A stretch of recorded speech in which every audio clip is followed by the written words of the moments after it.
Hello' everyone, আজি বনাওঁ আহক মূলা পৰঠা।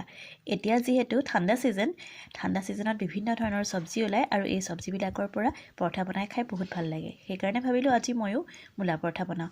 তাৰ বাবে এয়া মূলাটো ধুনীয়াকৈ চাফা কৰি ধুই ৰুকি ল'লোঁ ৰুকনিত, আৰু অকণমান লৈছোঁ ধনিয়া, পিঁয়াজ আৰু আদা। গোটেইখিনি সামগ্ৰী ধুনীয়াকৈ ৰুকনিতে ৰুকি ল'লোঁ।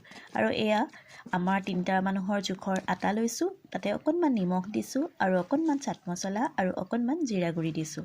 লগতে এয়া ৰুকি লোৱা মূলাখিনিও দি দিলোঁ, লগতে দিছোঁ আদা, ধনিয়া আৰু পিঁয়াজ। এতিয়া গোটেইখিনি সামগ্ৰী ধুনীয়াকৈ মই সানি লৈছোঁ। প্ৰথমতে পানী দিয়া নাই, যিহেতু মূলাত বহুত পানী থাকে, সেইকাৰণে তেনেকৈ অলপ সানি ল'লোঁ। তাৰপাছত যিমান দৰকাৰ হয় পানী আৰু সিমানখিনি দি ধুনীয়াকৈ এয়া আটাৰ ডোটো সানি ল'লোঁ আৰু অকণমান সময় মই এইদৰে ঢাকি থৈছোঁ।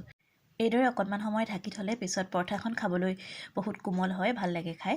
আৰু এয়া দেখিছেনে, মই ধুনীয়াকৈ বেলি ল'লোঁ আৰু কেৰাহীত প্ৰথমতে অকণমান শুকানে এইদৰে সেকি লৈছোঁ। তাৰপাছত ঘিউ দি ধুনীয়াকৈ পৰঠাখন বনাই ল'লোঁ।